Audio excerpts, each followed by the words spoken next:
करीब 24 घंटे का सफर तय करने के बाद माफिया डॉन अतीक अहमद आखिरकार प्रयागराज लाया गया। 4 साल बाद अतीक प्रयागराज पहुंचा है। 45 पुलिसकर्मी और 6 गाड़ियों के काफिले के साथ यूपी पुलिस उसे लेकर अब से कुछ मिनट पहले नैनी सेंट्रल जेल पहुंची है। कल शाम 5:40 पर अतीक साबरमती जेल से निकला था। 24 घंटे बाद वो नैनी सेंट्रल जेल लाया गया है, जहां उसे हाई सिक्योरिटी बैरक में रखा गया है। जिस प्रयागराज और फूलपुर में एक वक्त में अतीक अहमद का खौफ रहता था, आज वही अतीक प्रयागराज लौटने पर खुद खौफ में जी रहा है। 4 साल पहले 3 जून 2019 को अतीक अहमद को साबरमती जेल शिफ्ट किया गया था। 4 साल बाद 27 मार्च 2023 को वो प्रयागराज जेल लाया गया। 2 तस्वीरें आपको दिखा रहे हैं। गुजरात में साबरमती जेल से जब निकला था अतीक अहमद, 26 मार्च शाम 5:40 का वो वक्त था जब अतीक अहमद को लेकर गुजरात में साबरमती जेल से निकला गया। उसके बाद 27 मार्च शाम 5:30 बजे, यानी कि लगभग 24 घंटे का सफर तय कर प्रयागराज अतीक अहमद को लाया गया। 4 साल बाद अब लौटा है। गुनाहों की लंबी फहरिस्त है और गुनाहों का हिसाब जल्द ही होना है। और 2 तस्वीरें आपके हम सामने रख रहे हैं। जून 2019 साबरमती जेल में अतीक को शिफ्ट किया गया था। अतीक अहमद को सड़क के रास्ते कल नैनी सेंट्रल जेल के लिए रवाना किया गया और अब उसका नया पता नैनी सेंट्रल जेल है, जहां पर अब से कुछ ही देर पहले अतीक अहमद पहुंचा है। 4 राज्यों में 1300 किलोमीटर दूरी सड़क के रास्ते तय की गई। सड़क के रास्ते लाने के पीछे एक माइंड गेम भी कहा जा सकता है। मतलब ये कि कोई कितना भी बड़ा माफिया हो, एक दिन उसके साथ यही होगा जैसा किसी साधारण कैदी की तरह अंजाम तक पहुंचाया जाएगा। ये संदेश दूसरे माफिया और उनके गुर्गों के लिए भी है। प्रयागराज के इसी नैनी सेंट्रल के हाई सिक्योरिटी बैरक में रखा जाएगा। तो पूरी जो तैयारियां हैं सुरक्षा के लिहाज से कर ली गई हैं। जिस तरीके से देखा गया कि कल साबरमती जेल से करीब 5:45 बजे जो काफिला है अतीक अहमद को लेकर के निकला और आज ठीक 6 बजने से पहले ही नैनी सेंट्रल जेल के भीतर उसको दाखिल करा लिया जाता है। यानी 24 घंटे के अंदर माफिया को साबरमती से प्रयागराज का जो दौरा है वो पुलिसकर्मी कराते हैं और इस दरमियान तमाम जो स्टॉपेज रहे उस दौरान उसकी जो सांसें हैं वो थमती नजर आई। कई जगहों पर उसका जो बीपी था वो हाई होता गया, लेकिन फिलहाल सुरक्षित तौर पर उसको प्रयागराज के जो नैनी सेंट्रल जेल है वहां एंट्री करा दिया गया है। विशाल सिंह जो हमारे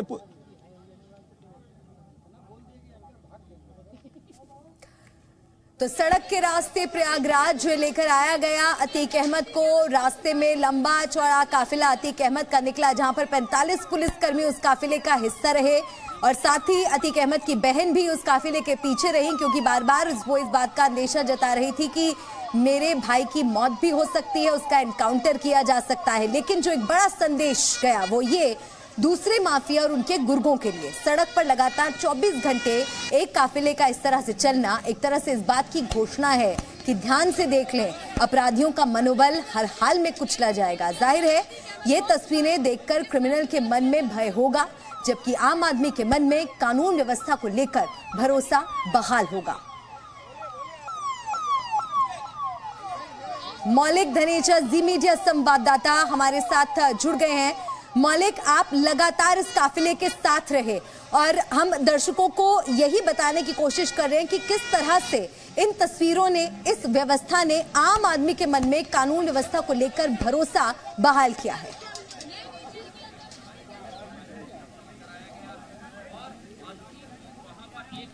बिल्कुल, ये मलिका ये बिल्कुल कह सकते हैं, क्योंकि 24 घंटे के अंदर अंदर अतीक अहमद जो खूंखार आरोपी जो माना जा सकता है, जिसके खिलाफ 119 से भी ज़्यादा गंभीर गुनाह रजिस्टर है और जिसके तहत जून 2019 में यही नैनी जेल है, वो नैनी जेल से उनको गुजरात के अहमदाबाद के अंदर आई सेंट्रल जेल में लाया गया था। सुरक्षा के तहकीकात के लिए वो वहाँ पे बंद था, पर फिलहाल अभी यही सेंट्रल जेल के अंदर उनको बंद रखा गया है। तो एक लोकतंत्र का और न्याय प्रणाली का जो सब में विश्वास होता है कि कहीं ना कहीं लोगों को कोर्ट में दिखाई देगा, वो कोर्ट की भाषा जो है वो भी दिखाई पड़ेगी। साथ ही साथ कोर्ट जो न्याय करती है उस पर भी विश्वास और भरोसा जो है वो ज़्यादा से ज़्यादा हो सकता है। इसी प्रकार की कार्रवाई जो है वो अभी तक इसके केस में हुई है। ज़्यादातर इसकी बात करूँ तो कल शाम से अहमदाबाद की सेंट्रल जेल से उनको जब लाया गया था तो 5:40 को उनको वहाँ से सेंट्रल जेल से निकाला गया था। फिर यहाँ आते समय पिछली 7 बार उनको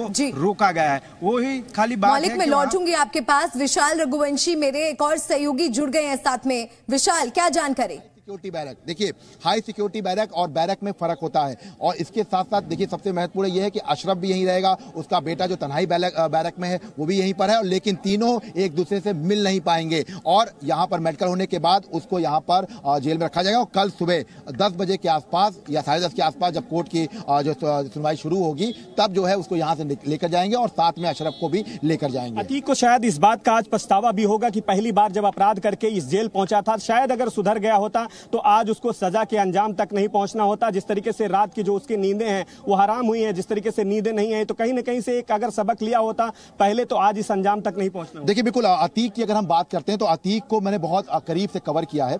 अतीक का जो पैटर्न है क्राइम करने का, वो पैटर्न ऐसा नहीं है कि केवल अपराधी के तौर पर उसने क्राइम किया, वो अपनी दहशत फैलाना चाहता था। जैसे कि मुख्तार अंसारी, ये अपने इलाके के रॉबिन हुड, पूर्वांचल का रॉबिन हुड कहा जाता था मुख्तार अंसारी को, तो उसी तरह से अतीक अहमद का जो नेक्सस था वो इस कदर था कि बंगाल से, या हम अगर बात करें जो मुंगेर की जो बंदूकें थे वहां पर भी उसका नाम आता था। यहां तक कि आजमगढ़, जो अभी हाल में ही एटीएस ने जो 2 गिरफ्तारी की है, उनमें से एक व्यक्ति अतीक गैंग में 2008 से जुड़ा हुआ था, उसकी भी गिरफ्तारी अभी एटीएस ने अभी पिछले 1 महीने पहले की है। और सबसे महत्वपूर्ण बात यह है कि इसका गैंग ऐसा नहीं था, गद्दी से जरूर जुड़ा था, लेकिन इसका गैंग जाली नोट जो पहुंचा रहे हैं। जी न्यूज की टीम पिछले 24 घंटे से इस खबर पर बनी हुई है और पल पल की जानकारी हम आप तक पहुंचा रहे हैं, क्योंकि काफी अहम हो जाता है। माफिया अतीक अहमद को 23 घंटे 50 मिनट का सफर तय करने के बाद प्रयागराज की नैनी सेंट्रल जेल पहुंचाया गया है। गुजरात से यूपी तक कई जगह अतीक का काफिला रुका।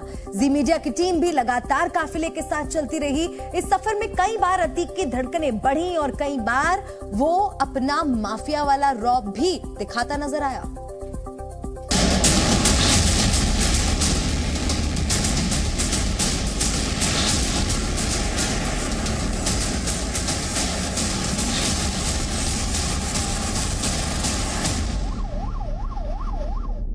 एक माफिया, 45 पुलिस कर्मियों की टीम, 4 राज्यों का सफर। गुजरात की साबरमती जेल से प्रयागराज की नैनी सेंट्रल जेल तक अतीक अहमद की यात्रा पुलिस की कड़ी सुरक्षा के बीच आगे बढ़ी। रविवार शाम करीब 5:40 पर अतीक अहमद को यूपी पुलिस की वैन में बिठाया गया। तो आपने देखा कि अतीक अहमद को वैन में बिठा दिया गया है। अतीक अहमद को वैन में बिठा दिया गया अपनी। गुजरात से कड़ी सुरक्षा के बीच रात करीब 8:15 पर अतीक अहमद का काफिला राजस्थान की सीमा में दाखिल हुआ।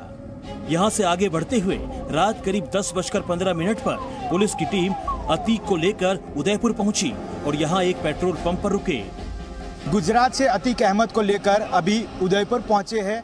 राजस्थान पुलिस उनके प्रोटोकॉल के साथ उनकी सुरक्षा में जुड़ी हुई थी। जिस प्रकार पेट्रोल पंप में पेट्रोल भरवाने के लिए जब अतीक अहमद की जो यूपी पुलिस की ये गाड़ी है वहां रुकी थी। अतीक अहमद का काफिला रात भर चलता रहा और सुबह करीब 3:15 पर राजस्थान के कोटा में एंट्री हुई। करीब 4 बजे कोटा के 12 में ही कुछ देर तक काफिला रुका रहा और फिर आगे बढ़ा। कोटा से निकलकर अतीक का काफिला मध्य प्रदेश की सीमा में दाखिल हुआ और शिवपुरी से होते हुए उस काफिले को झांसी में जाना था। ये काफिला शिवपुरी के रामनगर टोल प्लाजा से गुजरा। इसी दौरान अतीक को कड़ी सुरक्षा के बीच वैन से उतारा गया तो वो अपनी मूंछों पर ताव देता नजर आया। कुछ देर रुकने के बाद काफिला आगे बढ़ा और शिवपुरी में ही अतीक की धड़कनें उस वक्त बढ़ गईं जब उसकी गाड़ी से गाय टकरा गई। इस टक्कर के बाद गाड़ी पलटते पलटते बची। शिवपुरी से आगे बढ़ते हुए करीब 8:45 पर अतीक अहमद को ला रहा काफिला उत्तर प्रदेश की सीमा में दाखिल हुआ। झांसी में एंट्री के साथ ही गाड़ियां तेज रफ्तार से चलती रहीं। इस दौरान अतीक अहमद का काफिला झांसी पुलिस लाइन में रोका गया। यहां अतीक अहमद को ब्रेकफास्ट कराया गया। अतीक ने नाश्ते में चाय के साथ समोसा, लड्डू और ढोकला खाया। उसमें सर समोसा था, लड्डू था, सैंडविच था और ढोकला था और चाय थी, पानी। सारे स्टाफ को कराया। खा पी के अपने थोड़ा देर रुके, आधे पौन घंटा, सारे चले गए सारे स्टाफ। इसी दौरान अतीक ने अधिकारियों को अपनी तबीयत खराब होने की बात कही, जिसके बाद डॉक्टर को बुलाकर अतीक का मेडिकल चेकअप भी करवाया गया। झांसी के पुलिस लाइन में सुरक्षा वजहों से अतीक की वैन को भी बदला गया और करीब 10:10 पर काफिला झांसी से रवाना हुआ।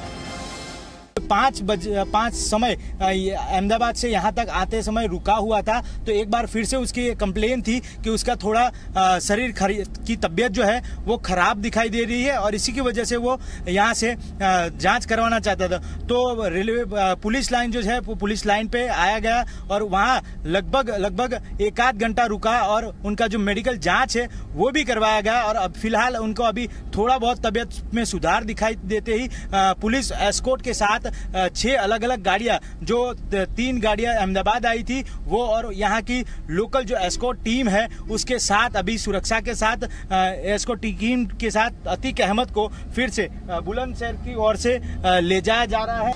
झांसी से निकलने के बाद दोपहर 12:10 तक एक बार फिर इस काफिले पर ब्रेक लगा, जब कानपुर हाईवे पर रीफिलिंग के लिए काफिले की गाड़ियों को रोका गया।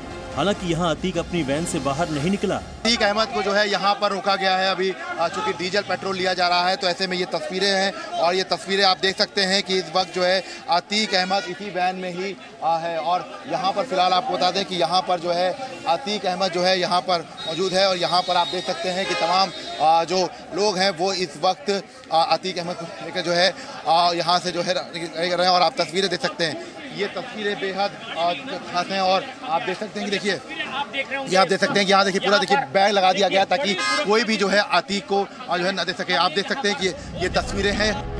अतीक अहमद को लेकर पुलिस की टीम कड़ी सुरक्षा के बीच आगे बढ़ती रही। दोपहर करीब 2:10 पर काफिला महोबा में दाखिल हुआ। दोपहर करीब 3:20 पर अतीक अहमद का काफिला चित्रकूट में रेलवे क्रॉसिंग पर करीब 10 मिनट तक रुका रहा। चित्रकूट से अतीक अहमद का काफिला प्रयागराज पहुंचा और अब रात भर कड़ी सुरक्षा के बीच माफिया नैनी सेंट्रल जेल में रहेगा। कल कोर्ट में उसकी पेशी होगी और उमेश पाल के अपहरण के मामले में फैसला सुनाया जाएगा। विशाल रघुवंशी के साथ मौलिक धामेचा, जी मीडिया। मौलिक धामेचा मेरे सहयोगी हमारे साथ सीधा जुड़ गए हैं। मौलिक, करीब 24 घंटे का सफर आपने भी तय किया, इस काफिले के साथ आप बने रहे। इस सफर के बारे में बताइए कि कैसे अतीक के जो सुर है वो बदल गए सफर के अंत तक आते आते। डरा सहमा वो नजर आ रहा था जब काफिला शुरू हुआ था और बाद में कहता दिख रहा था कि डर काहे का।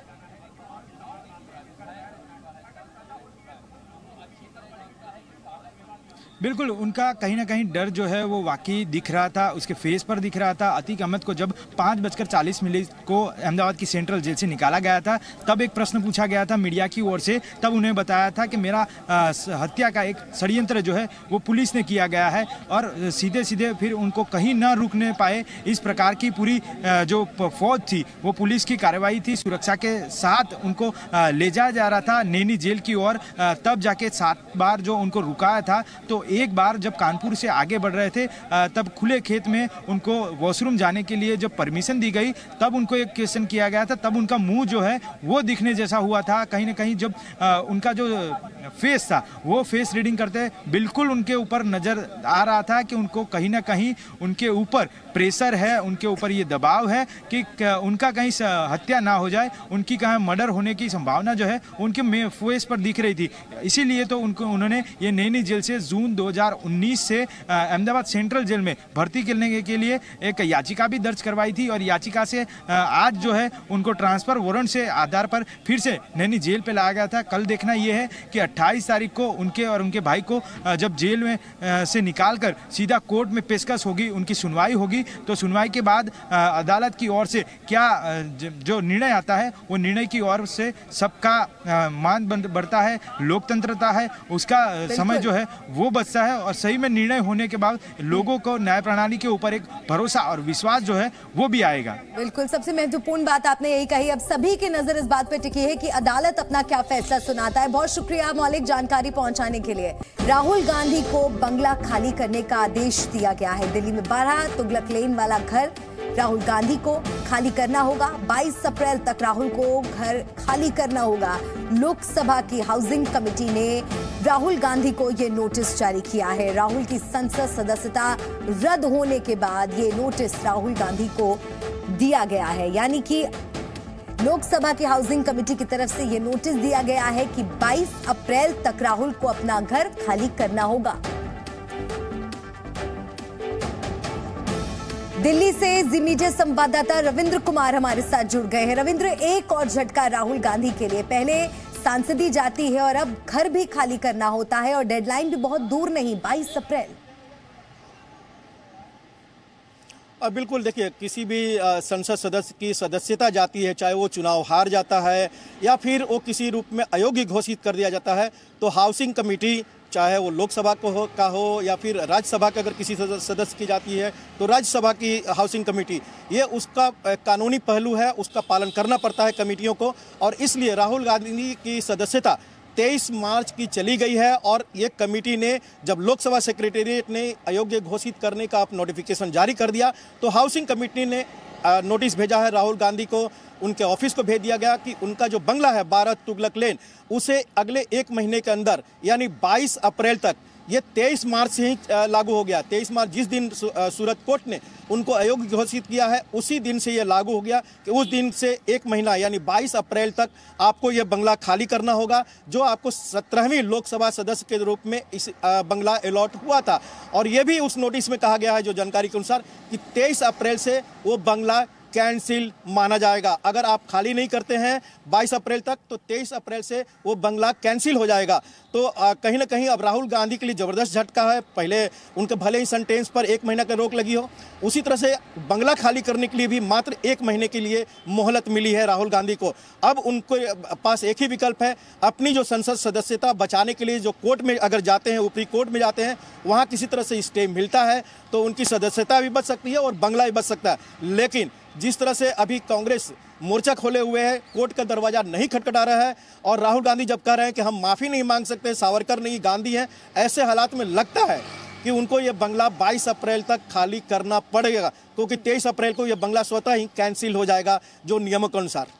रविंद्र, एक और चीज आप समझाइए, जैसे कि अभी आपने कुछ पॉइंट्स हमें गिनाए कि ना माफी मांगने के लिए तैयार हैं। दूसरा, हम देखते हैं कि किस तरह से सत्याग्रह की बात करते हैं, सड़क पर संग्राम हम देख रहे हैं। तो दूसरी तरफ डिनर पॉलिटिक्स मल्लिकार्जुन खड़गे की तरफ से की जा रही है, जहां पर विपक्षी दलों को न्योता है। आखिर स्टैंड क्या है कांग्रेस का, राहुल गांधी का, पार्टी का इस पूरे मुद्दे को लेकर? क्या कहीं ना कहीं अब हथियार डाल दिए हैं? क्या पार्टी ये एक्सेप्ट कर चुकी है कि हाँ, सदस्यता जा चुकी है और अब कोई विकल्प नहीं बचा? नहीं, देखिए, राहुल गांधी की सदस्यता नहीं बचाएंगे तो उससे आप जमीन पर लड़ना चाहेंगे, जमीन पर लड़ सकते हैं, लेकिन आप देखिए कि 2 साल की सजा होती है और उसके बाद 6 साल तक और चुनाव नहीं लड़ेंगे, यानी 2024 का चुनाव नहीं लड़ेंगे, 2029 का चुनाव नहीं लड़ेंगे अगर वो अपना बचाव नहीं करते हैं। यानी 2 लोकसभा चुनाव तक राहुल गांधी किसी भी तरह का चुनाव नहीं लड़ सकते हैं अयोग्य घोषित होने के बाद। तो ऐसे में कांग्रेस के पास भले ही डिनर पॉलिटिक्स हो या मोर्चा खोला जा रहा हो, लेकिन राहुल गांधी या उनके जो सलाहकार हैं, उनको ये तय करना ही होगा कि जो ऊपरी अदालतें हैं उसके पास अपील करें, अपने जो सजा है उसको कैंसिल कराएं, उसको सस्पेंड कराएं, अपनी सदस्यता बचाएं। नहीं तो चुनाव नहीं लड़ सकते। आप प्रचार करते रहिए, प्रचार करेंगे पार्टी के लिए या फिर विपक्ष की एकता के लिए, लेकिन आप चुनाव नहीं लड़ सकते। और जो ख्वाब अगर राहुल गांधी के सपोर्टर देख रहे होंगे कि चुनाव लड़कर जीतकर और विपक्षी एकता के दम पर वो सरकार बनाएंगे, प्रधानमंत्री बनेंगे, वो ख्वाब अधूरा रह जाएगा। ऐसे में सबसे पहले तो उनको अपनी सदस्यता बचाने के लिए हर ईगो को त्याग कर कोर्ट में जाना पड़ेगा और वहां पर जो भी लैंग्वेज होगा, जो अगर सरकार की बात करें, बीजेपी की बात करें, तो इनका साफ तौर पर करना है कि माफ़ी मांगे राहुल गांधी। तो कोर्ट के सामने भी जो डिफेमेशन केसेज होते हैं, मानहानि के केसेज होते हैं, चाहे सिविल केसेज हो या क्रिमिनल केसेज, उसमें आपने पहले भी कई ऐसे उदाहरण देखे। खुद राहुल गांधी ने भी कई बार जाकर कोर्ट में जो सामने है तथ्य, उसमें उन्होंने माफ़ी मांगा है। अरविंद केजरीवाल ने माफ़ी मांगा था नितिन गडकरी या फिर अरुण जेटली के सामने जब डिफेमेशन केस हुआ था। तो एक ही विकल्प है, पार्टी की आप मोर्चा प्रायोरिटी खोलिए, ये होनी गिलर चाहिए कि राहुल गांधी की किसी तरीके से सदस्यता बहाल हो जाए और इसी दिशा में पार्टी को आगे की रणनीति तैयार करनी चाहिए। शुक्रिया रविंद्र, आपका जानकारी पहुंचाने के लिए। नजर बनाए रखिएगा, आगे भी इससे जुड़े अपडेट्स आपको लेंगे। तो एक तरफ बीजेपी ये मांग उठा रही है कि माफी मांगनी चाहिए, लेकिन राहुल कहते हैं कि उन्हें सरकार से डर नहीं लगता। लेकिन कौन है जिसको डर लगता है? अतीक अहमद को सरकार से इस वक्त डर लग रहा है, या यूं कहें कि डर सबको लगता है लेकिन कोई बताता नहीं, कोई छिपाए रखता है और किसी का डर दिख जाता है। यूपी का माफिया अतीक अहमद भी डरा हुआ है। कल जब वो गुजरात जेल से बाहर निकल रहा था तो हत्या के डर में जी रहा था, लेकिन आज अतीक ने कहा कि किस बात का डर। गुजरात से यूपी आने में अतीक की गाड़ी तो नहीं पलटी, लेकिन अतीक ही पलट गया। अतीक के डर का यू टर्न यूं ही नहीं बल्कि अपने डर को छिपाने के लिए अतीक कह रहा है ऑल इज वेल।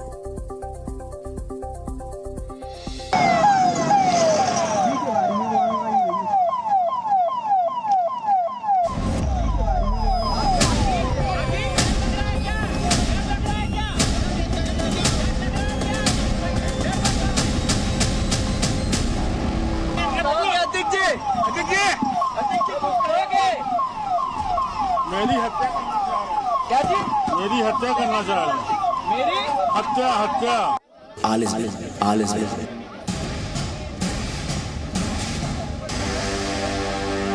लग रहा है क्या? डर लग रहा है क्या? डर लग रहा है? डर लग रहा है क्या? आलिस एनकाउंटर की आशंका है। क्या झांसी में आने के बाद को डर लग रहा है? आलिस डर लग रहा है क्या? डर लग रहा है क्या? डर लग रहा है? डर लग रहा है क्या? आलिस एक फिल्म में डायलॉग था, जब डर लगे तो दिल को समझाने के लिए बार बार दिल पर हाथ रखकर ऑल इज वेल कहो, डर कुछ कम हो जाएगा। लगता है माफिया डॉन अतीक अहमद उसी फिल्मी सीन को याद कर अपने दिल से एनकाउंटर का डर निकालने की कोशिश करता रहा। डर लग रहा है क्या? डर लग रहा है क्या? डर लग रहा है? डर लग रहा है क्या? अतीक के बयान और उसके चेहरे की उड़ी हुई हवाइयां साफ बता रही हैं कि जो अतीक कह रहा है और जो उसके दिल में चल रहा है उसमें अंतर। मध्य प्रदेश के शिवपुरी में अतीक ने भले ही ये कहा हो कि उसे डर नहीं लग रहा, लेकिन उसे जरूर कहीं ना कहीं डर सता रहा है कि कहीं उसकी गाड़ी भी पलट न जाए। वैसे साल 2020 में यूपी पुलिस के जवानों की हत्या करने वाले विकास दुबे को उज्जैन से कानपुर शिवपुरी के रास्ते ही लाया गया था और बाद में कानपुर में उसकी गाड़ी पलट गई थी। शिवपुरी के रास्ते में अतीक को ला रहा काफिला कुछ दूर ही बढ़ा था कि काफिले में मौजूद गाड़ी से गाय की टक्कर हो गई। टक्कर से गाय की मौत हो गई। काफिले की गाड़ियां पलटने से बच गई। 30 सेकंड के लिए वहां गाड़ियां रोकनी पड़ी। उस 30 सेकंड में अतीक की धड़कनें बढ़ गईं, बेचैनी बढ़ गई। शिवपुरी से यूपी पुलिस का काफिला यूपी की सीमा में दाखिल हुआ और झांसी पहुंच गया। झांसी पुलिस लाइन पहुंचते ही अतीक ने तबीयत खराब होने की शिकायत की। यूपी में आते ही अतीक की घबराहट बढ़ गई। झांसी पुलिस लाइन में अतीक की घबराहट दूर करने के लिए डॉक्टर बुलाना पड़ा। डॉक्टर ने बताया कि रात भर न सोने की वजह से अतीक को बेचैनी होने लगी। अतीक अहमद को पुलिस वैन में नींद क्यों नहीं आई होगी, यूपी के लोगों के लिए यह समझना आसान है। गाड़ी पलटने का डर सिर्फ अतीक अहमद को ही नहीं था, उसके परिवार को भी था। तभी तो अतीक अहमद की बहन आयशा और उसका वकील भी यूपी पुलिस के काफिले के पीछे पीछे ही चलने लगा, ताकि जिस अनहोनी की आशंका अतीक के दिल में है वो सच न हो जाए। एनकाउंटर की आशंका है। क्या झांसी में आने के बाद को डर लग रहा है? अतीक का काफिला चित्रकूट में रेलवे क्रॉसिंग पर भी कुछ देर के लिए रुका और पुलिस वालों ने उस वैन को घेर लिया जिसमें अतीक बैठा था। बहुत मुमकिन है कि अचानक से गाड़ी रुकने पर अतीक के दिल की धड़कनें जरूर बढ़ गई होंगी। अतीक के गुनाहों में बराबर का भागीदार उसके माफिया भाई अशरफ अहमद का भी कानून के जरिए हिसाब होना है। उसके गुनाहों का हिसाब करने के लिए बरेली जेल से प्रयागराज उसे लाया गया। जैसे अतीक को एनकाउंटर का डर था, ठीक वैसे ही डर अशरफ की आंखों में भी दिखा। उसे भी अपनी गाड़ी पलटने का खौफ सता रहा था। एक समय में जिन अपराधियों के नाम से लोग खौफ खाते थे, अब वो अपराधी बुलडोजर और गाड़ी पलटने के डर में जीते हैं।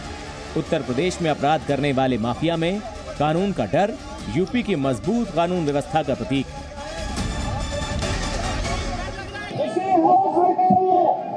इस माफिया को मिट्टी में मिला देंगे। एक बार फिर से मौलिक का हम रुख करेंगे, जो लगातार इस काफिले के साथ बने हुए थे, पल पल की जानकारी आप तक पहुंचा रहे थे। मौलिक, आपके माध्यम से जी न्यूज के दर्शकों ने अब तक के घटनाक्रम को देखा और समझा। अब नजर कल के दिन पर है, क्योंकि कल इंसाफ होगा। गुनाहों की फहरिस्त लंबी है, अदालत क्या फैसला सुनाता है, सभी की निगाहें इस पर टिकी होंगी। कल क्या कुछ होने वाला है, उसके बारे में जानकारी दीजिए। बिल्कुल मल्लिका, आज का दिन खत्म हुआ। सेंट्रल जेल में, नैनी जेल में उनको भर्ती करा गया है। कल सुबह 11 बजे उनकी पेशकशी होगी। पेशकशी के बाद जो अशरफ है उनका भाई और उसके साथ अतीक अहमद, वो दोनों को यहाँ से सेशंस कोर्ट लाया जाएगा। सेशंस कोर्ट के बारे में उनका जो सुनवाई होगा, वो सुनवाई के बाद जज अपना सुनवाई का ऐलान करेंगे। जज जो चुकादा देंगे उसके आधार पर उमेश पाल की हत्या में क्या निर्णय आता है, उसके ऊपर सबकी नजर बनी रहती होगी, क्योंकि कितने महीनों बाद ये जेल का चुकादा आने वाला है। क्योंकि इसके पहले भी कई गुनाहों में अशरफ खान और ये जो अतीक अहमद जो है, वो दोनों 119 से भी ज्यादा गुने उनके ऊपर दर्ज हुए हैं। और कल पहला ये गुनाह ऐसा होगा जिसके ऊपर चुकादा आने वाला है। और सेंट्रल जेल अहमदाबाद में छुपा बैठा ये अतीक अहमद आज फिर से यही कोर्ट में चुकादा के लिए आया है। तो कहीं ना कहीं उसकी धड़कन जो है वो बेबस और मायूसी उसके शरीर के ऊपर दिख रही है। कल उन्होंने झांसी आते ही समय ऐसा भी बताया था कि उनकी धड़कन जो तेज होती है, उनका जो ब्लड प्रेशर है वो कहीं ना कहीं हाई होता है। तो ये चिंता उनकी जताई गई, वाकिफ तौर पर ये दिखाई देता है कि कहीं ना कहीं उनको ये जो कल चुकादा आने वाला है, जो कोर्ट निर्णय देगा, उनके ऊपर कहीं मायूसी जो है बिल्कुल। और कल होगा अतीक अहमद के गुनाहों का हिसाब और जी न्यूज की नजर इस पर बनी हुई है। मौलिक, शुक्रिया आपका जानकारी पहुंचाने के लिए। और इसी के साथ देश हित में फिलहाल इतना ही।